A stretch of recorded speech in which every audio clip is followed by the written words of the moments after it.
السلام علیکم ورحمۃ اللہ وبرکاتہ۔ امید ہے کہ احباب بخیر ہوں گے۔ سوال و جواب کی جو یہ نشست شروع ہوئی ہے، سلسلہ چلا ہے، ماشاءاللہ خود مجھے اور پوچھنے والوں کو بڑا فائدہ ملا، تو یہ سلسلہ آگے بھی چل رہا ہے اور اللہ کرے کہ یہ چلتا ہی رہے، آمین یا رب العالمین۔ پہلا سوال محمد زید ابن منور علی مئو ناد بھنجن یو پی سے پوچھتے ہیں، تراویح کی نماز یا فرض نمازوں میں اگر کوئی قرآنی آیت جو کہ جنت اور جہنم کے تعلق سے ہے آئے تو اس پر آمین کہہ سکتے ہیں؟ دیکھیں، آمین کہنے میں کوئی حرج نہیں، اس میں دو رائے نہیں ہے۔ کوئی آیت اس طرح کی اگر آ جائے تو اس میں آپ آہستہ سے آمین پیچھے کھڑے ہو کر کے کہتے رہیں، کوئی حرج نہیں، لیکن یہ شرط ہے کہ بھئی مطلب مفہوم سمجھے کہ وہاں آمین کہنا ہے کہ نہیں کہنا ہے۔ جہنم سے پناہ مانگی جا رہی ہو کسی آیت میں یا جنت کی طلب ہو تو ایسے موقع پہ کہے، ایسا نہ ہو کہ آیت کچھ کہہ رہی ہو اور ہم وہاں آمین کہہ رہے ہوں۔ جیسے میں ایک مرتبہ کلکتہ گیا تھا، ایک مسجد میں نماز پڑھنے کا اتفاق ہوا، جہاں ہم ٹھہرے تھے قریب میں، بار بار جاتے تھے نماز پڑھنے کے لیے۔ امام صاحب نماز کے بعد جہراً دعا کراتے تھے، اور عجیب، مجھے تو بہت تکلیف ہوئی سن کر کے، جہراً دعا کراتے اور جہنمی لوگ جہنم میں جو جائیں گے تو چیخ و پکار جو کریں گے ان کے تعلق سے جو آیتیں ہیں وہ سب دعا میں وہ پڑھتے تھے اور سب لوگ آمین آمین کہتے تھے۔ مجھے بہت عجیب لگا۔ میں نے یہاں آنے کے بعد باضابطہ انہیں خط لکھا، لیکن وہ مانے نہیں، سدھرے نہیں، اور اس طرح سے ان کی دعا جاری رہی اور لوگ کا آمین جاری رہا۔ تو یہ غلط طریقہ ہے۔ ہاں، اگر آپ کو معلوم ہے، مفہوم سمجھ میں آ رہا ہے تو پھر آمین کہنے میں کوئی حرج نہیں ہے۔ عفان شیخ لندن سے پوچھتے ہیں، تراویح کی نماز اور سجدے پر کتنی نیکیاں ملتی ہیں؟ دیکھیے، بعض روایتوں میں ہے کہ رمضان جب شروع ہوتا ہے تو پہلے ہی رات میں جنت کے دروازے کھول دیے جاتے ہیں اور آخر تک رمضان تک بند نہیں کیے جاتے ہیں، اور جو بھی نماز رات میں پڑھی جاتی ہے ہر سجدے پہ 1500 نیکیاں ملتی ہیں، اور جنت میں ایک سرخ یاقوت کا محل تیار کر دیا جاتا ہے جس میں 70,000 دروازے ہوتے ہیں، ہر دروازہ سرخ یاقوت سے مزین ہوتا ہے۔ اسی طرح کی تفاصیل احادیث میں آئی ہیں، تو صحیح اگر کسی نے اس طرح سے بیان کیا، ترغیب وغیرہ کی روایت میں ایسا ہے۔ محمد انس گھوسی مئو سے پوچھتے ہیں، کیا رمضان المبارک میں مرنے والوں کا حساب و کتاب نہیں ہوتا ہے اور جو رمضان میں مرتا اسے جنت مل جاتی ہے؟ اس سلسلے میں شریعت کی روشنی میں مدلل جواب دے کر عند اللہ ماجور ہو۔ دیکھیے، کل ہی یہ بات آئی تھی، اس میں نے تفصیل سے بتایا تھا کہ رمضان میں یا جمعہ میں جس کا انتقال ہوتا ہے تو احادیث سے ایسا معلوم ہوتا ہے کہ اس کا حساب کتاب نہیں ہوتا ہے۔ اب جو مسلمان ہے تو اس کا حساب کتاب صرف رمضان میں اور جمعہ میں نہیں ہوتا یا قیامت تک نہیں ہوتا، تو دونوں قول علماء کا ہے، اور راجح اور زیادہ بہتر یہی سمجھا جاتا ہے کہ بھئی قیامت تک نہیں ہوتا ہے، اور اللہ سے امید بھی ایسے ہی رکھنی چاہیے، اور اگر قیامت کے بعد حشر میں بھی نہ ہو تو ایسے بھی امید اور گمان اللہ سے کیا جا سکتا ہے، اچھا گمان رکھا جائے تو اللہ اچھا معاملہ بھی کرتا ہے۔ محمد رضوان الہ آباد یو پی انڈیا سے پوچھتے ہیں، میرا مسئلہ یہ ہے کہ اگر صلاۃ التسبیح میں تسبیحات 300 سے کم یا زیادہ ہو جائیں تو کیا حکم ہے؟ دیکھیں، وہ تسبیحات واجب نہیں ہیں، سنت ہیں، تو 300 تو ہونی چاہیے، لیکن اگر کم رہ گئی یا زیادہ ہو گئیں تو اس سے نماز میں کوئی فرق نہیں پڑے گا، نفل نماز آپ کی پھر بھی ہو جائے گی۔ جنید احمد کردہ بستی یو پی سے پوچھتے ہیں، مفتی صاحب مسئلہ یہ ہے، میں تراویح پڑھا رہا ہوں اور کوئی مجھے لقمہ دیا لیکن وہ جماعت میں شریک نہیں ہے، یعنی وہ بلا وجہ بیٹھا ہے، تو کیا اس طرح لقمہ دینا درست ہے؟ اس طرح لقمہ دینا صحیح نہیں ہے۔ جو باہر سے لقمہ دے رہا ہے نماز میں نہیں، اس کا لقمہ دینا صحیح نہیں ہے، اور اگر آپ نے لقمہ لے لیا تو پھر نماز فاسد ہو جائے گی، نماز لوٹالنی پڑے گی۔ محمد شاہد رضوان کسواں اعظم گڑھ یو پی سے پوچھتے ہیں، اگر کوئی حافظ داڑھی کٹا رہا ہے تو کیا وہ تراویح پڑھا سکتا ہے؟ اگر ایک مشت سے کم ہے اور ایسا صاحب پتہ چلتا ہے کہ ایک مشت سے کم وہ کٹا رہا ہے، ظاہر ہر ایک کی اپنی اپنی مشت وغیرہ کے اعتبار ہوتا ہے، تو پھر ظاہر یہ فسق ہے، ایسے شخص کو خود سے امام بنانا مکروہ تحریمی ہے، اور اگر کہیں وہ پڑھا رہا ہے آپ اسے نہیں ہٹا سکتے ہیں، فتنہ بپا ہوگا، تو پھر دوسری یہاں چلے جائیں، اور اگر کہیں اور نہیں جا سکتے ہیں تو پھر اس کے پیچھے پڑھ لینا، ظاہر جماعت کے ساتھ پڑھنا بہتر ہے تنہا پڑھنے سے۔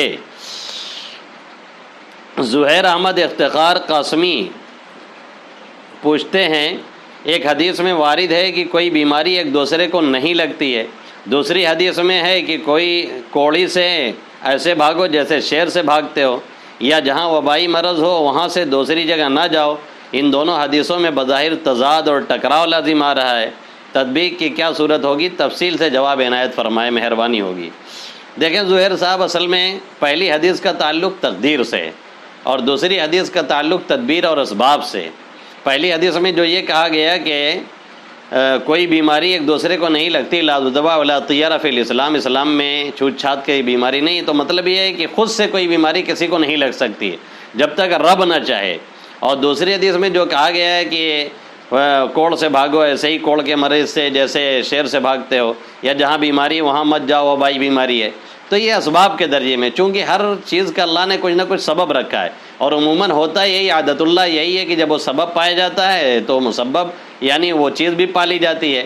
جیسے ہم دیکھتے ہیں کہ آگ ہوتی ہے تو پھر اگر ہاتھ ڈالیں گے تو جلا دے گی، تو ایک سبب ہے جلانے کا، اللہ کبھی کبھی اس سے وہ چیز کھینچ لیتا ہے، کبھی ایسا ہوتا ہے، ورنہ عمومی حالت یہی ہوتی ہے۔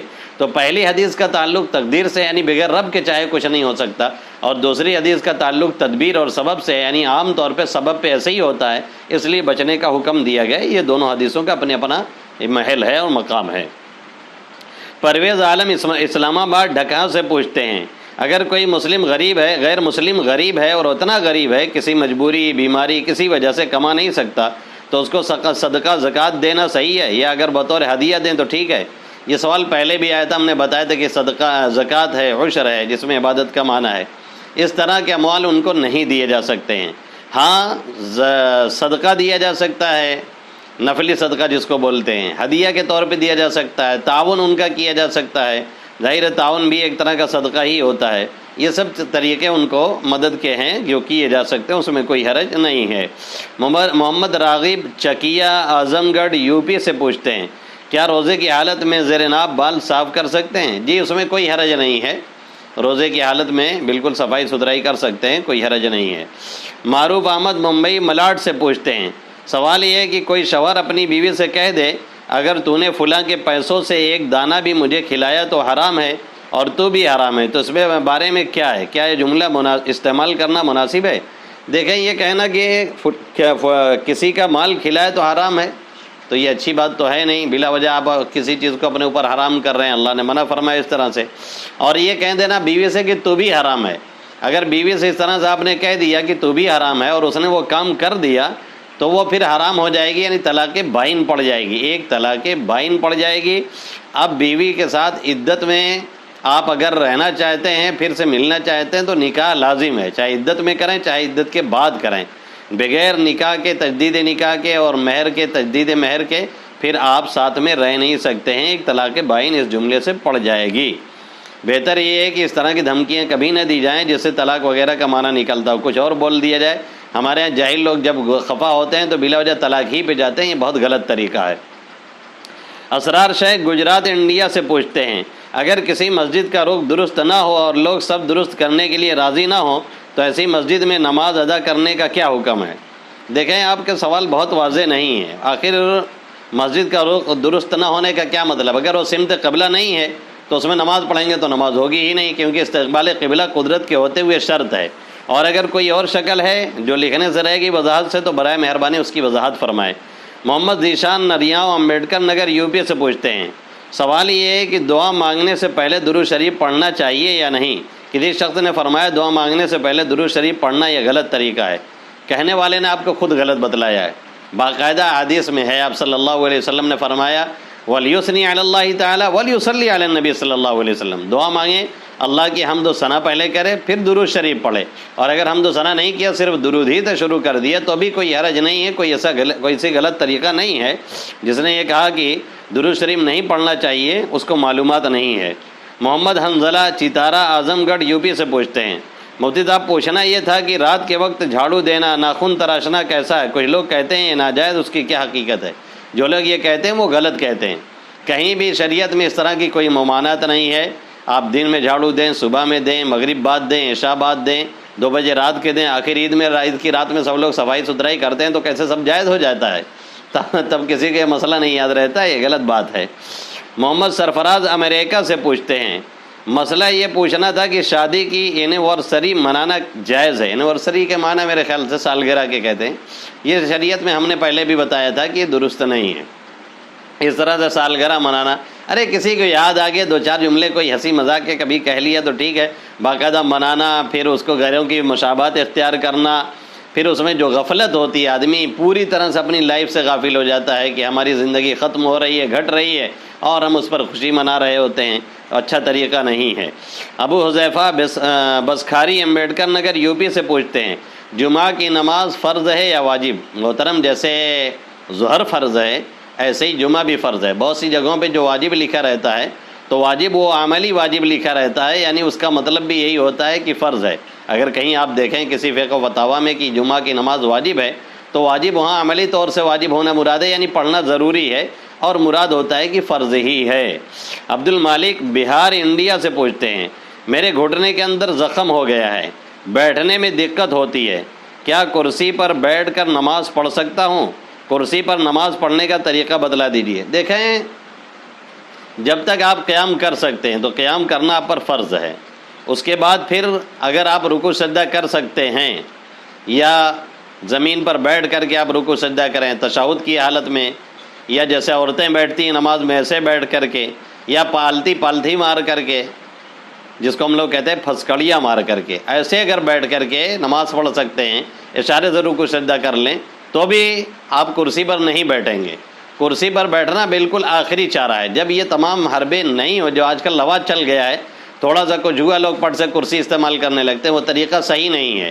اگر آپ زمین پر بیٹھ کر کے بھی رکوع سجدہ اشارے سے کر سکتے ہیں تو بھی کرسی پر نہ بیٹھیں۔ کرسی پر بیٹھنا کراہت سے خالی نہیں ہے، اور اگر بالکل مجبوری ہو گئی ہے زمین پر بھی نہیں بیٹھ سکتے ہیں تب مجبوراً کرسی کا استعمال جائز ہے۔ باقی اور تفصیلات ہیں، اگر آپ ضرورت سمجھیں تو کسی سے رابطہ کر لیں۔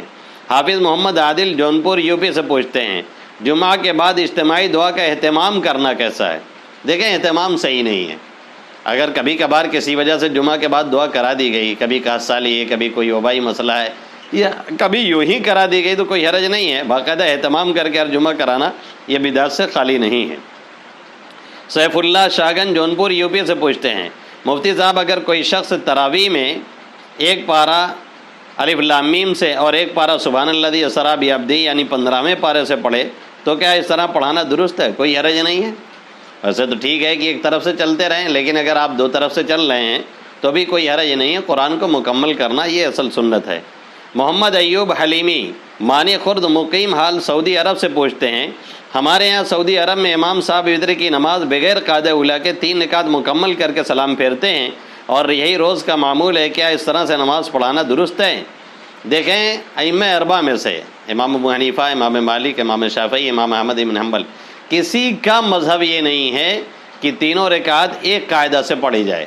اصل میں ایک حدیث میں آپ صلی اللہ علیہ وسلم نے فرمایا کہ لا تشبہوا بالمغرب، وطر کو مغرب سے مشابہ نہ کرو۔ اب اس کا مطلب بعض لوگوں نے خود سے یہ لے لیا کہ جیسے مغرب 2 قاعدہ سے پڑھی جاتی ہے، ایسے وطر 2 قاعدہ سے نہ پڑھا جائے بلکہ ایک قاعدہ سے پڑھیں۔ یہ مطلب انہوں نے اپنی طرف سے لیا ہے، ورنہ بعض جگہوں پہ اس کی صراحت کی گئی ہے۔ مطلب یہ ہے کہ جیسے مغرب کی آخری رکعت میں صرف سورہ پڑھی جاتی ہے، ایسے وطر میں صرف سورہ نہیں پڑھیں گے، صرف سورہ فاتحہ نہیں پڑھیں گے بلکہ کوئی سورہ ملائیں گے۔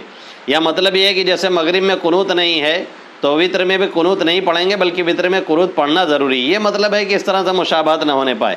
یا یہ مطلب ہے کہ جیسے مغرب کی نماز 3 رکعت پہلے فرض ہوتی ہے پھر سنت وغیرہ، تو اس طرح سے وطر نہیں پڑھیں گے بلکہ اس سے پہلے 2 رکعت سنت ہونی چاہیے یا 2 رکعت نفل ہونی چاہیے، اس طرح سے مغرب سے مشابہ نہ ہو۔ یہ مطلب ہے۔ یہ مطلب نہیں ہے کہ ایک قاعدہ سے پڑھے۔ ایک قاعدہ سے پڑھنا یہ صحیح نہیں، کسی بھی امام کے نزدیک۔ کسی کا قول تو ہو سکتا ہے لیکن مذہب کسی کا نہیں، فتویٰ کسی کا نہیں ہے۔ شہنواز حمید پور مئو یوپی سے پوچھتے ہیں اگر کوئی شخص اس لاک ڈاؤن میں کسی مجبوری کا فائدہ اٹھا رہا ہے، جیسے ایک سامان کی قیمت 10,000 روپے ہے مگر وہ شخص سامنے والے کی مجبوری سمجھ کر اس سامان کو 20,000 روپے میں دے رہا ہے، کیا اس کا اتنا زیادہ منافع کمانا درست ہے؟ دیکھیں، شریعت میں کسی بھی مجبوری سے کسی شخص کی فائدہ اٹھانا ایسے جائز نہیں ہے، اور 10 کا 20 لینا یہ تو کسی بھی طرح سے درست نہیں ہے۔ اس کو غبن فاحش کہتے ہیں فقہائے کرام کی زبان میں، جو کہ جائز نہیں ہے، درست نہیں ہے۔ کسی نے اگر ایسا کسی کے ساتھ کیا ہے تو اس کا پیسہ اس کو واپس لوٹانا چاہیے، وہ نہ ہو تو اس کے ورثہ کو دیا جائے، وہ نہ ہو تو بیت المال کو دیا جائے، وہ نہ ہو تو پھر اس کے نام پہ صدقہ کیا جائے۔ اس طرح سے آپ ذمہ داری سے نکل سکتے ہیں۔ سوال پورا ہوا۔ السلام علیکم ورحمۃ اللہ وبرکاتہ۔ انما يخشى الله من عباده العلماء